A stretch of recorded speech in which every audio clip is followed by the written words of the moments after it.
Hello दोस्तों, मुझे उम्मीद है कि आप सभी अच्छे होंगे। दोस्तों, अब हम डिस्कशन करेंगे बैंक निफ्टी का और यहाँ पे हम वीकली एनालिसिस करने वाले हैं। इसे डेली एनालिसिस से बिल्कुल भी मत जोड़ना। हम यहाँ पे पूरे वीक के दौरान देखेंगे कि किस तरीके से आपको मार्केट में मोमेंटम देखने को मिल सकता है। जैसे कि अगर आप ध्यान देंगे, ये पहले वीक की आप रेड कैंडल को देखो और इस वीक की एक ग्रीन कैंडल को देखो, तो रेंज आपको वही नजर आ रही है। यानी कि जो हमारे पिछले वीक एनालिसिस रहे थे, लगभग वही एनालिसिस होने वाला है हमारा सारे सिचुएशन पे। हालांकि कुछ चेंजेस कह सकते हो आप। चेंजेस कैसे? क्योंकि यहां पे मार्केट नीचे आया हुआ था, तब हमने जो लेवल डिस्कस किए थे, यहां पे मार्केट ऊपर गया हुआ है, लेकिन रेंज वही है अगर आप पूरे सिनेरियो को देखेंगे। चलो, फिर भी डिस्कस करना जरूरी है। कुछ और नई चीजें जो हमें मार्केट में दिखाई दे रही है वे भी हम डिस्कस करेंगे। अब यहाँ पे आप देखेंगे, लास्ट टाइम भी मैंने आपको बताया था 32,000 एक काफी इंपॉर्टेंट सपोर्ट जोन रहेगा, क्योंकि यहाँ पे हमें 2022 में भी सपोर्ट देखने को मिला था। वहीं 2021 में आप जाएंगे, शुरुआत में ही हमें रेजिस्टेंस, फिर सपोर्ट, फिर रेजिस्टेंस और फिर सपोर्ट देखने को मिला। उससे पहले भी मार्केट काफी रेस्पेक्ट कर चुका है, यहाँ पे देख सकते हैं आप और यहाँ पे देख सकते हैं। तो 32,000 हमने आपके लिए काफी इंपॉर्टेंट लेवल बताया था और ये एक सपोर्ट के रूप में आपको काम करता हुआ दिखाई भी देगा। हालांकि मार्केट ने इसे टच नहीं किया और हमें पहले ही एक सपोर्ट मार्केट ने दिखा दिया और अच्छा खासा ऊपर की तरफ पॉजिटिव मोमेंटम भी दिखा रहा है। अब समझना यह है कि मार्केट इस लेवल से ऊपर जा पाता है या फिर नीचे गिरता है। रीजन क्यों कह रहा हूं मैं ऐसा?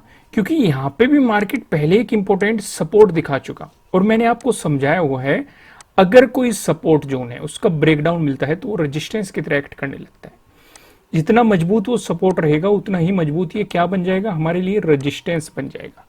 तो देखना ये है कि मार्केट इस लेवल का ब्रेकआउट देके प्राइस ऊपर सस्टेन कर पाता है कि नहीं। यहां पे हम ज्यादा डिस्कस नहीं करेंगे।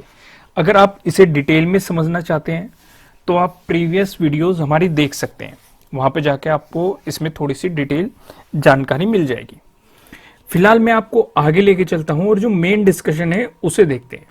यहाँ पे हमें एक ट्रेंड लाइन नजर आ रहे हैं। अगर आप टाइम फ्रेम चेंज करेंगे, पीछे जो टाइम फ्रेम हम देख रहे थे, यहाँ पे 1 वीक का टाइम फ्रेम लगा हुआ है, ये आपको दिखाई दे रहा है। यहाँ पे मैंने टाइम फ्रेम चेंज कर दिया, यहाँ पे मैंने 1 मंथ का टाइम फ्रेम लगा दिया। 1 मंथ के टाइम फ्रेम पे देखेंगे, आपको ये ट्रेंड लाइन दिखाई दे रही है, रेजिस्टेंस, रेजिस्टेंस और रेजिस्टेंस। यानी कि अगर आपको इसी तरीके से पॉजिटिव मोमेंटम दिखाता रहा मार्केट, तो पॉसिबिलिटी है कि मार्केट इस ट्रेंड लाइन की रेस्पेक्ट करे। तो इसलिए एक अलग टैब में आपको इस रेजिस्टेंस लाइन को ड्रॉ करना है, इस ट्रेंड लाइन को ड्रॉ करके इस रेजिस्टेंस जोन का पता लगाना है और इसी के अकॉर्डिंग आपको अपनी मार्केट में पोजीशन बनानी है। एक हल्का सा ऑब्जर्वेशन मिल जाएगा कि मार्केट जा कहां रहा है, क्योंकि अगर इसका ब्रेकआउट मिला तभी आपको बाइंग अपॉर्चुनिटी। ये जो 1 वीक का डिस्कशन होता है, इससे आपको अगर आप पोजिशनल ट्रेडिंग लेते हैं वहां पे भी हेल्प मिलती है, स्विंग ट्रेडिंग लेते हैं वहां पे भी हेल्प मिलती है। साथ के साथ आपको इस ट्रेड में, मतलब जब आप डेली ट्रेडिंग करते हैं उसमें भी काफी हेल्प मिलती है, क्योंकि आपको प्रॉपर सपोर्ट का पता रहता है, रेजिस्टेंस का पता रहता है, किस जोन में मार्केट किस तरीके से रिएक्ट कर रहा है वो भी पता रहता है। इसलिए तो मैं आपको कहता हूं कि मार्केट में कोई भी पोजीशन बनाने से पहले टाइम फ्रेम चेंज करके देखो। फॉर एग्जांपल, जैसे मैं आपको यहीं पे टाइम फ्रेम चेंज कर देता हूं। अब 1 मंथ सेलेक्ट कर रखा है हमने, 1 वीक सेलेक्ट कर दिया, लेकिन ट्रेंड लाइन तो हमारी वही है, लेकिन हमें अलग अलग सिनेरियो मार्केट में नजर आ जाएंगे। अगर आप देखेंगे 1 डे सेलेक्ट कर दिया और चीजें नजर आ रही है, तो इसलिए आपको डिटेल में चीजें नजर आ जाएगी। इसलिए टाइम फ्रेम आपको चेंज करते रहना चाहिए और देखते रहना चाहिए, अलग अलग टाइम फ्रेम पे एनालिसिस करना चाहिए कि अलग अलग टाइम फ्रेम पे हमें क्या क्या सिचुएशन मार्केट में दिखाई दे रही है, क्या इस लेवल की मार्केट रेस्पेक्ट अलग अलग टाइम फ्रेम पे भी कर रहा है कि नहीं। तो फिलहाल आप इस रेजिस्टेंस लाइन को भी समझ गए अच्छे तरीके से। यहां पे एक बात और नोटिस करो,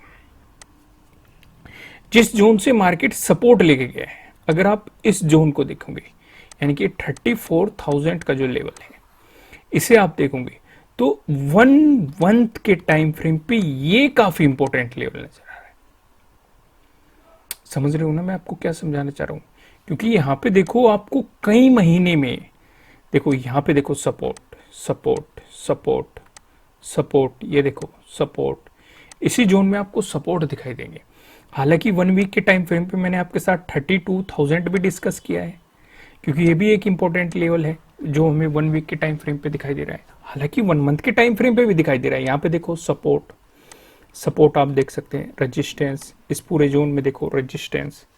तो इसलिए मैं कहता हूं अलग अलग टाइम फ्रेम पे आपको बहुत सारी चीजें दिखाई देगी, और जो आपको ट्रेड को इतना सिंपल बना देगी, इतना सिंपल बना देगी, और आपकी नॉलेज को इंक्रीज कर देगी।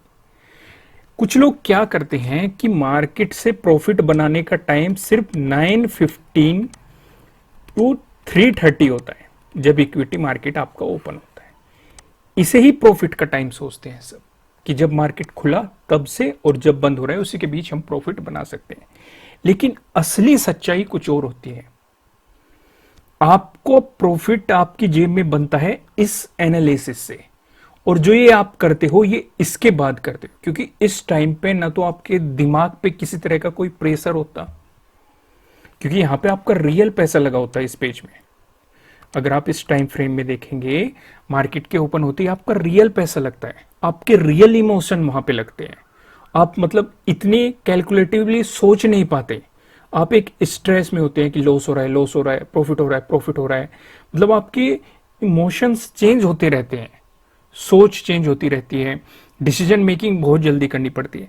लेकिन ये जो टाइम होता है बाद का, जो आप एनालिसिस करते हो, वो आपको बिल्कुल सोचने का टाइम देता है कि आप क्या सोच पा रहे हो, क्या स्ट्रेटेजी हो सकती है, क्या सिचुएशन हो सकती है, कहाँ पे सपोर्ट नजर आ रहा है, कहाँ पे रेजिस्टेंस नजर आ रहा है, यहाँ से मार्केट घूमेगा तो कैसे घूमेगा, या ब्रेकडाउन मिल जाएगा तो कैसे होगा, या ब्रेकआउट मिल जाएगा तो क्या सिचुएशन क्रिएट हो सकती है, अगला रेजिस्टेंस कहाँ होगा, अगला सपोर्ट कहाँ होगा। आप काफी चीजें सोच पाते हो क्योंकि आपके पास टाइम होता है। तो इसलिए मेन फोकस आपको इस बीच नहीं, क्योंकि कुछ लोग क्या गलती करते हैं, वो पोजीशन भी इसी टाइम के बीच लेते हैं, अपनी स्ट्रेटजी भी इसी टाइम के बीच बनाते हैं, अपना मनी मैनेजमेंट भी इसी टाइम पे मैनेज करते हैं, अपनी स्ट्रेटजी भी इसी, मतलब बहुत सारी चीजें वो बस मार्केट ओपन होने के बाद करते हैं। वो जरूरी होता है, कीजिए, लेकिन ये जो रिसर्च होती है मार्केट के बंद होने के बाद की, ये बहुत ही कम लोग करते हैं। और ये लोग, ये करनी चाहिए आपको, क्योंकि कुछ लोग ओवर कॉन्फिडेंट हो जाते हैं, यार हमें तो मार्केट आ गया, हम तो प्रॉफिट बना लेते हैं, हम क्यों ये टाइम दें। नॉलेज जितनी ज्यादा ले लोगे उतनी फायदेमंद है। अलग अलग ट्रेडर्स की वीडियो देखिए, वो क्या सोच रहे हैं, किस तरीके से सोच रहे हैं। तो चलो, ये तो बात होगी कुछ ट्रेडिंग साइकोलॉजी की, उम्मीद है आपको ये पसंद आई होगी। फिलहाल हम अपने डिस्कशन पे आगे बढ़ते हैं और बाकी चीजें मार्केट में देखते हैं। अब समझते हैं इस लेवल को। ये हालांकि मैं आपको प्राइस एक्शन में भी समझाऊंगा, वहां पे भी ये लेवल है, लेकिन मैं आपके साथ अलग से डिस्कशन करना चाहता हूं 35,000 का। रीजन पहले आप ये देख लो इस लेवल ने किस तरीके से, ये मुझे एक मजबूत रेजिस्टेंस नजर आ रहा है, क्लियर मैं आपको बताऊं तो। और अगर इसका ब्रेकआउट मिल गया, प्राइस ऊपर सस्टेन हो गया, तो मुझे ऐसी पॉसिबिलिटी लगती है कि मार्केट में पॉजिटिव मूवमेंट कंटिन्यू हो सकता है, या फिर मार्केट इसके दौरान साइडवेज हो जाएगा।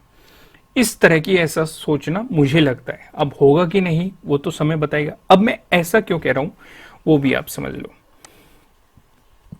यहां पे आप देखेंगे पूरे मई की अगर आप बात करेंगे, एक मजबूत रेजिस्टेंस के रूप में दिखाई दिया हमें। हालांकि मई के शुरुआत में इसने सपोर्ट भी दिखाया था, लेकिन बाद में एक मजबूत रेजिस्टेंस के रूप में दिखाया। मार्केट बार बार गया यहाँ पे और बार बार हमें गिरावट ही देखने को मिली, तो यानी कि एक मजबूत रेजिस्टेंस है हमारे लिए। अगर ब्रेकआउट हो गया तो पॉसिबिलिटी है सपोर्ट बन जाए, और अगर लेवल ही इंपॉर्टेंट है, बायर्स चाहेंगे कि ब्रेकआउट हो जाए, ऊपर चला जाए, सेलर्स चाहेंगे कि यहां से गिर जाए, तो पॉसिबिलिटी है भी साइडवेज हो जाएंगे। अब ये लेवल इतना इंपॉर्टेंट क्यों है, आप मार्च में भी देखो, मार्च में भी हमें यहाँ पे सपोर्ट देखने को मिले, रेजिस्टेंस देखने को मिले। फरवरी में देखो सपोर्ट देखने को मिले, दिसंबर में देखो सपोर्ट रेजिस्टेंस देखने को मिले, नवंबर में देखो सपोर्ट देखने को मिले, अगस्त में देखो सपोर्ट देखने को मिले, जुलाई में देखो सपोर्ट और रेजिस्टेंस आपको यहाँ पे देखने को मिले। यानी कि आप देखेंगे तो इस लेवल की बहुत ज्यादा बार रेस्पेक्ट मार्केट ने की है। तो इसलिए आपकी पर्सनली इस लेवल पे नजर होनी चाहिए, क्योंकि जब तो एक मजबूत रेजिस्टेंस की तरह काम करेगा, जैसे ही मार्केट इसके आसपास आए आपको प्रॉफिट बुक कर लेना चाहिए, किसी भी सिचुएशन में हो। समझ गए आप अच्छे तरीके से, या पार्शियल प्रॉफिट बुक कर लेना चाहिए, जिससे कि लॉसेस होने की प्रोबेबिलिटी काफी कम हो जाए। अब प्राइस एक्शन पे भी डाल लेते हैं। यहाँ पे हमने 1 डे का टाइम फ्रेम ले रखा है। प्राइस एक्शन हमें क्या बता रहे हैं, किस तरह की सिचुएशन। अगर पॉजिटिव मोमेंटम देखने को मिला तो जो कि मैं आपको बता चुका 35,000 एक काफी इंपॉर्टेंट लेवल दिखाई दे रहा है। अब इसका दोबारा डिस्कशन करने की तो जरूरत है नहीं। अगर आपको इसका ब्रेकआउट मिला, फिर जो हमें रेजिस्टेंस नजर आ रहा है वो 36,000 पे हमें नजर आ रहा है। यहाँ पे भी आप देख सकते हैं, अप्रैल में आप देख सकते हैं एक अच्छा खासा सपोर्ट और रेजिस्टेंस देखने को मिला था। मार्च में देख सकते हैं आप, मार्च में एक ज्यादातर रेजिस्टेंस यहाँ पे देखने को मिला था। आप फिर यहाँ पे नवंबर में देख सकते हैं, दिसंबर में देख सकते हैं, इस लेवल की पहले भी काफी रेस्पेक्ट हो चुकी है। अब हम अपना दूसरा डिस्कशन करते हैं। अगर नेगेटिव मोमेंटम देखने को मिला तो 33,000 हमारे लिए एक इंपॉर्टेंट सपोर्ट लेवल रहेगा। रीजन क्या है कि मई में जब जब मार्केट ने गिरावट दिखाई है, मार्केट ने बार बार 30,000 पे ही, वो 33,000 पे ही सपोर्ट लिया है। ध्यान रखना 33,000, अगर मेरे मुंह से 30,000 निकल गया हो तो ये क्या है 33,000। क्लियर है। इवन मार्च में भी हमें यहाँ पे मार्केट सपोर्ट और रेजिस्टेंस की तरह एक्ट करता हुआ नजर आया था। अगर इसका ब्रेकडाउन मिलता है उसके बाद 32,000 हमें एक इंपॉर्टेंट सपोर्ट लेवल के रूप में दिखाई दे रहा है। अब इससे भी ज्यादा जरूरी हो जाता है 1 डे के टाइम फ्रेम पे पिवट पॉइंट को समझना, क्योंकि यहां से आपको सपोर्ट और रेजिस्टेंस की प्रॉपर जानकारी हो जाएगी। प्राइस एक्शन से तो हमें पता ही लग गया, पिवट पॉइंट क्या कह रहा है वो भी देख लेते हैं। अगर निफ्टी बैंक निफ्टी में आपको पॉजिटिव मोमेंटम दिखाई देता है, जो हमें पहला रेजिस्टेंस नजर आ रहा है ये 34,772 पे दिखाई दे रहा है। अगर मार्केट ने इसका ब्रेकआउट दे दिया, जो हमें दूसरा रेजिस्टेंस दिखाई दे रहा है ये 35,539 पे आपको दिखाई दे रहा है। अगर आपको इसका भी ब्रेकआउट मिल गया, जो हमें तीसरा रेजिस्टेंस दिखाई दे रहा है। तीसरा रेजिस्टेंस बताने से पहले मैं आपको बता दूं, ये किसी भी तरह का ना तो कोई बाय रिकमेंडेशन है, ना ही कोई सेलिंग रिकमेंडेशन है। ये जस्ट एजुकेशनल पर्पज से बनाई गई एनालिसिस वीडियो है। इन्वेस्ट करने से पहले आपको अपनी रिसर्च करनी है, अपने इन्वेस्टर की सलाह लेनी है, क्योंकि प्रॉफिट भी आपका होने वाला है, लॉस की जिम्मेदारी भी आपको अपने आप लेनी है। जो यहाँ पे हमें तीसरा रेजिस्टेंस दिखाई दे रहा है ये 36,795 पे दिखाई दे रहा है। वहीं बात करें निफ्टी 50 में, अगर आपको देखने को मिला नेगेटिव मोमेंटम, उस स्थिति में जो हमें पहला सपोर्ट नजर आ रहा है 33,539 पे दिखाई दे रहा है। अगर इसका ब्रेकडाउन मिला, जो हमें दूसरा सपोर्ट दिखाई दे रहा है ये 32,446 पे आपको दिखाई दे रहा है। अगर इसका भी ब्रेकडाउन मिला, जो हमें तीसरा सपोर्ट दिखाई दे रहा है ये 31,330 पे आपको तीसरा सपोर्ट दिखाई दे रहा है। दोस्तों इस वीडियो को लाइक कीजिएगा, मुझे कमेंट करके बताइएगा कि आपको एनालिसिस कैसे लग रहा है, आपके लिए कितने हेल्पफुल है। फिर मिलेंगे किसी नेक्स्ट वीडियो में किसी अच्छे कंटेंट के साथ। Thank you.